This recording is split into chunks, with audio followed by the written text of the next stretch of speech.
प्यारे बच्चों, मैं दिग्विजय सिंह आपका आपके YouTube channel Digvijay commerce classes पर स्वागत करता हूं। दोस्तों, हमने YouTube चैनल पर एकेडमिक पढ़ाई कॉमर्स की एक नई दिशा की ओर कदम बढ़ाया है।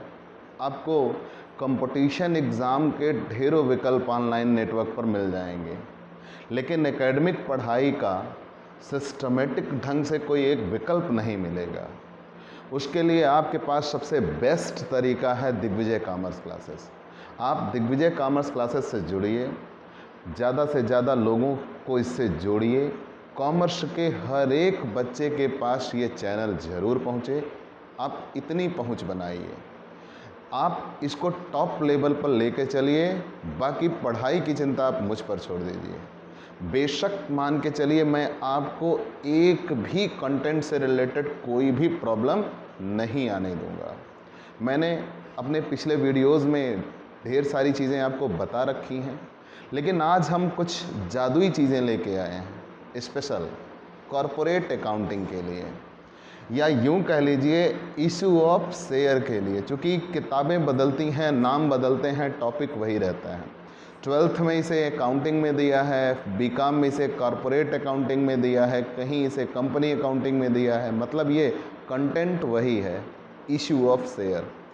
इशू ऑफ शेयर के लिए सबसे इम्पॉर्टेंट चीज़ होती है अंडर सब्सक्रिप्शन और ओवर सब्सक्रिप्शन। तो आज के इस वीडियो में हम आपके लिए अंडर सब्सक्रिप्शन लेके आए। अंडर सब्सक्रिप्शन एक चीज़ ये, और एक हम आपके लिए लेके आएंगे minimum subscription limit. Minimum subscription limit, minimum subscription limit.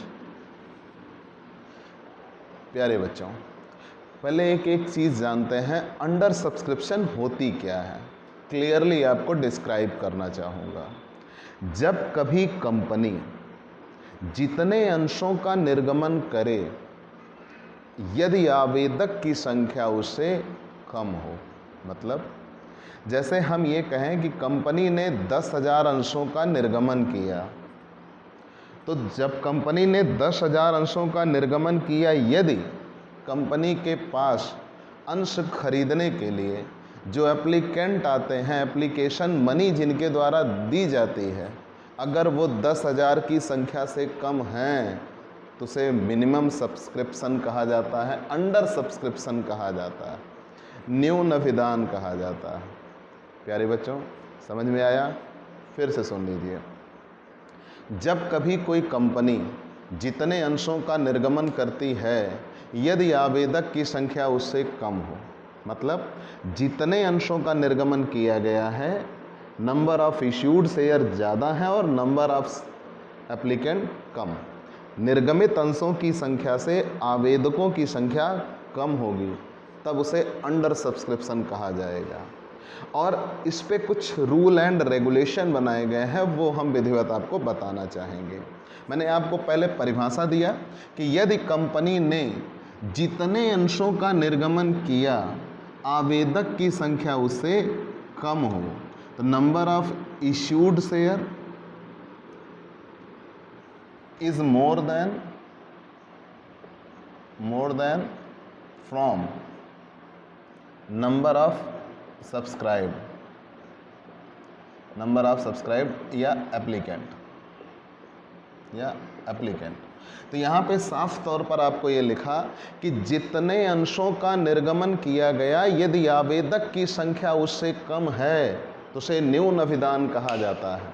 ये 2 नंबर की चीज़ है, लेकिन बहुत इम्पॉर्टेंट। लेकिन इसमें रूल एंड रेगुलेशन क्या बनेंगे, वो आपको जानना है। तो कंपनी ने जितने अंशों का निर्गमन किया, यदि उससे कम आवेदक आते हैं, तो उसे न्यून विधान कहा जाएगा। न्यून विधान में होता यह है बच्चों कि जनरली जितने शेयर इशूड होते हैं उससे एंट्री होती है।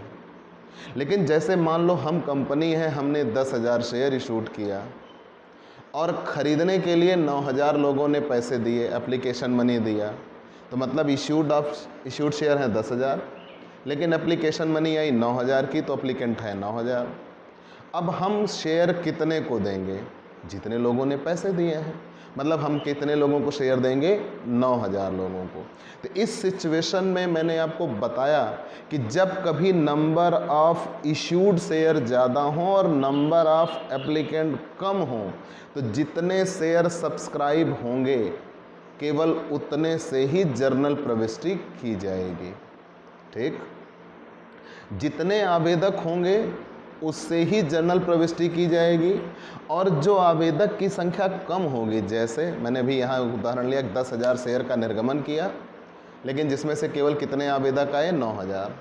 तो जो 1000 शेयर के लिए आवेदन नहीं हुआ है, कंपनी उन अंशों को रोक लेगी। अब उनका निर्गमन फ्यूचर में फिर कभी होगा, आज की डेट में उनका निर्गमन नहीं होगा। तो पूरा नियम समझ में आया बच्चों कि जब कभी कंपनी जितने अंशों का निर्गमन करे, यदि आवेदक की संख्या उससे कम हो तो उसे न्यून अभिदान कहते हैं। और जब कभी न्यून अभिदान होगा तो जितने शेयर इश्यूड हैं उससे जर्नल एंट्री ना करके जितने शेयर सब्सक्राइब्ड होंगे, जितने एप्लीकेंट होंगे, केवल उतने से ही एंट्री होगी। लेकिन कुछ और बातें, तो क्या कंपनी कितने भी शेयर मिल जाएं, कितने भी एप्लीकेंट हो जाएं, निर्गमन कर सकती है? कतई नहीं। कंपनी के द्वारा जितने अंशों का निर्गमन किया जाए, कम से कम 90% एप्लीकेंट होने ही चाहिए। ये जो 90% की बाउंडेशन है उसे मिनिमम सब्सक्रिप्शन लिमिट कहा जाता है, न्यूनतम अभिदत्त सीमा कहा जाता है। कंपनी जितने अंशों का निर्गमन करती है, यदि उसके 90% से कम आवेदक हैं तो कंपनी कभी भी अंशों का निर्गमन नहीं कर पाएगी, रोक लग जाएगी। तो सबसे बड़ी बात यह है कि कंपनी जितने अंशों का निर्गमन करे उसके 90% आवेदक होने ही चाहिए। प्यारे बच्चों, मतलब ये कि अगर 90% ना हुआ तो निर्गमन नहीं हो पाएगा, निर्गमन रद्द मान लिया जाएगा, और जिन्होंने पैसे दिए भी होंगे उनके पैसे वापस करने पड़ेंगे। तो कभी भी कंपनी इस सिचुएशन में आ सकती है। तो अगर आपसे पूछा जाए मिनिमम सब्सक्रिप्शन लिमिट है क्या, तो कंपनी ने जितने अंशों का निर्गमन किया, यदि आवेदक की संख्या उससे कम हुई, और न्यूनतम कितने निर्धारित किया गया? 90% तो होने ही चाहिए। और वो जो 90% निर्धारित किया गया उसे क्या कहा गया? मिनिमम सब्सक्रिप्शन लिमिट कहा गया। अगर इससे 90% से कम हुआ तो कंपनी अपने अंशों का निर्गमन नहीं कर पाएगी। प्यारे बच्चों, आप पूरी भूमिका समझिए। मान लीजिए ये कंपनी है, मान लीजिए ये कंपनी है और ये जनता, पीपुल। अब अगर ये कंपनी अपने अंशों का निर्गमन इनको करना चाहती है, कितने अंशों का निर्गमन करना चाहती है? 10,000। और यहाँ से कितने लोग खरीदने के लिए आ गए? 8,000। तो कंपनी ने 10,000 अंशों का निर्गमन करना चाहा, लेकिन खरीदने वाले आए 8,000। इसे हम अंडर सब्सक्रिप्शन कहेंगे। क्यों? क्योंकि कंपनी जितने अंशों का निर्गमन कर रही है, तो आपने पढ़ा होगा वो शेयर इशू प्रोसेस पूरा, कि कंपनी 10,000 अंशों का निर्गमन कर रही है, तो कंपनी ने प्रोस्पेक्टस में अपने बारे में सब कुछ बताया, लेकिन उसमें 8,000 लोग ही कंपनी की पॉलिसी से सेटिस्फाइड हुए, उन्होंने शेयर खरीदने के लिए पैसे दे दिए। अब बात आई कंपनी के पास, तो कंपनी इन 8,000 को शेयर दे दे, ऐसा नहीं होगा। कंपनी के पास जितने अंशों का निर्गमन किया गया, यदि आवेदक की संख्या उससे कम है तो उसे अंडर सब्सक्रिप्शन कहेंगे। लेकिन दूसरा नियम इसमें जुड़ जाता है मिनिमम सब्सक्रिप्शन लिमिट का। क्या जितने अंशों का निर्गमन किया गया उसका 90% भी लोग नहीं मिले? अगर उसके 90% भी एप्लीकेंट नहीं हुए तो कंपनी अंशों का निर्गमन नहीं कर पाएगी। तो 10,000 का 80% होता है 8,000 रुपये। तो यहाँ कंपनी अंशों का निर्गमन नहीं कर सकती, क्योंकि कंपनी के आवेदक न्यूनतम अभिदत्त सीमा के नीचे हैं। तो पूरा नियम आप जान लीजिए, है 2 लाइन का। जब कभी कंपनी जितने अंशों का निर्गमन करती है, यदि आवेदक की संख्या उससे कम हो तो उसे अंडर सब्सक्रिप्शन कहेंगे। और जब कभी अंडर सब्सक्रिप्शन होता है तो कम से कम 90% एप्लीकेंट अवश्य होने चाहिए। ये जो 90% की लिमिट डिसाइड की गई है उसे मिनिमम सब्सक्रिप्शन लिमिट कहा जाता है, न्यूनतम अभिदत्त सीमा कहा जाता है। अगर कंपनी ने जितनी लिमिट है, जितने इशूड किए हैं, उससे 90% भी ना मिले तो कंपनी अपने अंशों का निर्गमन नहीं कर पाएगी। और मैंने आपसे ये कहा कि जब कभी अंडर सब्सक्रिप्शन हो तो जितने शेयर सब्सक्राइब्ड होते हैं, या यूं कह लो जितने एप्लीकेंट होते हैं जर्नल एंट्री उसी से होगी। लेकिन एक बात आपके मन में और आई होगी, कंपनी वो क्या काम करे जिससे कि इस 90% की विवाद या कह लीजिए डर से बचा जा सके। भाई मान लो मैं कंपनी हूँ और मुझे 2 लाख शेयर इशूड करना है। अब मेरे मन में कहीं ना कहीं ये थॉट तो ज़रूर चल रहा होगा, क्या पता 1,80,000 लोग मुझे ना मिलें। भाई 2 लाख के 90% तो 1,80,000 बनते हैं। तो मन में ये थॉट बना कि कहीं ना कहीं अगर 1,80,000 ना मिले तो मैं क्या करूँगा, निर्गमन रद्द होगा, क्योंकि मिनिमम सब्सक्रिप्शन लिमिट तक हम नहीं पहुँचेंगे। तो कंपनी इस बवाल से बाहर निकलना चाहती है। कंपनी कुछ ऐसा करना चाहती है कि ये 90% का मैटर ही ना बने। तो कंपनी इसके लिए अंडर राइटर्स हायर करती है, अभिगोपक। जी हाँ, याद आया आपको, कंपनी लॉ में आप पढ़ चुके हैं। और ये डिटेल आपको कहाँ मिलेगी? कहीं और नहीं, सिर्फ यहाँ आपके YouTube channel Digvijay commerce classes पर। जानिए बेटा कि अंडर सब्सक्रिप्शन हो, मिनिमम सब्सक्रिप्शन लिमिट तक हम ना पहुंच पाएँ, इस डर से अगर कंपनी को बाहर निकलना है तो कंपनी ने किया क्या? सबसे पहला काम, अभिगोपक नियुक्त कर दिया। ये कौन होते हैं? अंडर राइटर्स हैं क्या? कौन है? जानिए इनके बारे में। तो कंपनी के द्वारा कोई ऐसा व्यक्ति या संस्था नियुक्त कर दी जाएगी जो कंपनी के अंशों को बिकवाने की जिम्मेदारी लेंगे। ध्यान देना बच्चों, कोई व्यक्ति या संस्था होगा जो कंपनी के अंशों को बिकवाने की जिम्मेदारी लेंगे। साथ ही ये शर्त होगी, अगर ये नहीं बिकवा पाए तो ये खुद खरीदेंगे। ध्यान देना बच्चों, खुद खरीदेंगे। मतलब ये कि कंपनी उसी व्यक्ति को अभिगोपक नियुक्त करेगी जिसकी वित्तीय स्थिति उस हिसाब से बेहतर हो जो उन अंशों को खरीदने की सामर्थ्य रखता हो। सपोज करिए मैं कंपनी हूँ और मैंने 2 लाख शेयर इशूड किए, ठीक, और मुझे कम से कम 90% तो चाहिए ही चाहिए, और मैंने आपको अभिगोपक नियुक्त किया। तो अब आप मेरे कंपनी के अंशों को बिकवाएंगे, बिकवाने की जिम्मेदारी लेंगे। हाँ, दलाल जैसा समझ में आ रहा होगा? नहीं बेटा, ये उससे अलग है। दलाल की जिम्मेदारी ये होती है कि वो बिकवाता है, अगर बिका तो ठीक, नहीं बिका तो बाय बाय। लेकिन ये ऐसा नहीं कर सकते। तो अभिगोपक वो व्यक्ति या संस्था है जो कंपनी के अंशों को बिकवाने की जिम्मेदारी लेगा। बिकवा पाया तो ठीक, अगर नहीं बिकवा पाया तो कंपनी के सारे अंशों को खुद खरीदेगा और उसके द्वारा किए गए इस कार्य को अभिगोपन कहा जाता है, अंडर राइटिंग कहा जाता है।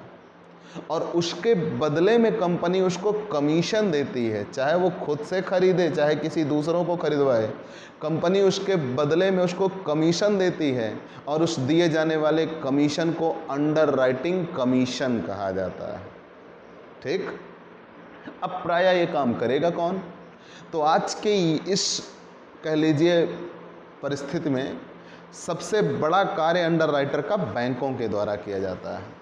तो कंपनी किसी भी दशा में उस सिचुएशन में ना पहुंचे कि 90% भी लोग ना मिलें, तो कंपनी इसलिए किसको हायर करती है? बैंकों को अंडर राइटर का काम दे देती है।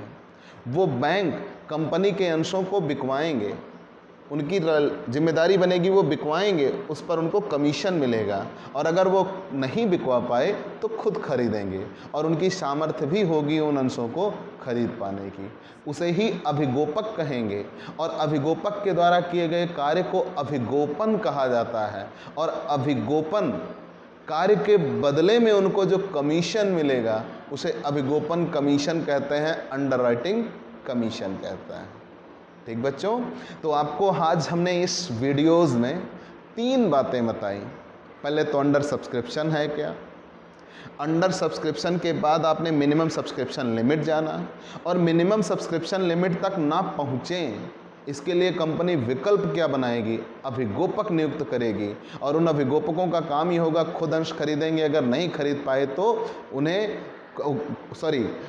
उन अभिगोपकों का काम ही होगा कि वो सारे अंशों को बिकवाएंगे, अगर बिकवा दिया तो ठीक, नहीं बिकवा पाए तो खुद खरीदेंगे और उनके द्वारा इस कार्य के बदले में उनको कमीशन दिया जाएगा। अब जब उनको कमीशन दिया जाएगा तो वो अभिगोपन कमीशन कहलाएगा। अंडर सब्सक्रिप्शन में इतनी ही चीज़ें आती हैं, बस इतना ध्यान रखना, जितने शेयर इश्यूड होंगे जर्नल एंट्री उससे ना होकर जितने शेयर सब्सक्राइब्ड होंगे जर्नल एंट्री उससे होगी, और हाँ वो 90% से ज़्यादा होंगे, ये ज़रूर याद रखना। आप अपने इस YouTube चैनल को बहुत ज़्यादा प्यार दे रहे हैं, आपका ये दोस्त, होस्ट, कुछ भी कह लीजिए, गुरु, भाई आपके इस प्यार से अभिभूत है। लेकिन मित्र, अभी कार्य समाप्त नहीं हुआ है, अभी हमें इस शिक्षा की क्रांति को बहुत दूर तक ले जाना है। आप अपने इस YouTube चैनल को ढेर सारा प्यार दीजिए। कॉमर्स के हर एक स्टूडेंट के इनबॉक्स में के YouTube चैनल पर इसे ज़रूर भेजिए ताकि वो हमसे जुड़ सके। आप हमारे YouTube वीडियोस को पा सकते हैं। सारे वीडियोस, चूँकि एकेडमिक पढ़ाई में हर दिन कंटेंट अलग अलग होते हैं, और दूसरी चीज़ ये है जो प्रैक्टिकल प्रॉब्लम्स हैं वो सारे वीडियोस आप यहाँ नहीं पा सकते, चूँकि हमारी भी कुछ लिमिटेशन है, हमारी भी टीम यूनिट है, तो उस दायरे में रहकर हमें यहाँ काम करना होता है। अगर आपको हमारे वीडियोस बेहतर लगते हैं तो आप हमारे व्हाट्सएप नंबर 9984358237 पर हमसे जुड़ सकते हैं। आप पेड क्लासेस भी अवेलेबल कराई जाएंगी। अगर आप उपलब्ध होते हैं या हमसे पढ़ना चाहते हैं कॉमर्स से रिलेटेड, अभी मैक्सिमम मान के चलिए हमारे पास कॉरपोरेट अकाउंटिंग, इनकी क्लासेस शुरू हो चुकी हैं। कॉरपोरेट अकाउंटिंग के साथ बिजनेस स्टैटिस्टिक्स, और सबसे बड़ी बात, आपको इस प्लेटफॉर्म पे सबसे बेहतर क्लासेस आपको इनकी मिलेंगी, इनकम टैक्स की, और पूरी क्लासेस मिलेंगी, डे बाय डे क्लासेस मिलेंगी इनकम टैक्स की। इनकम टैक्स के साथ फाइनेंशियल अकाउंटिंग और उसके साथ कॉस्ट अकाउंटिंग। इतनी चीज़ें तो शुरू हो चुकी हैं। जिनको जुड़ना है वो ज़्यादा से ज़्यादा हमसे जुड़े, चैनल को सब्सक्राइब करें और हाँ, बेल आइकॉन दबाना ना भूलना। तब तक के लिए बाय बाय।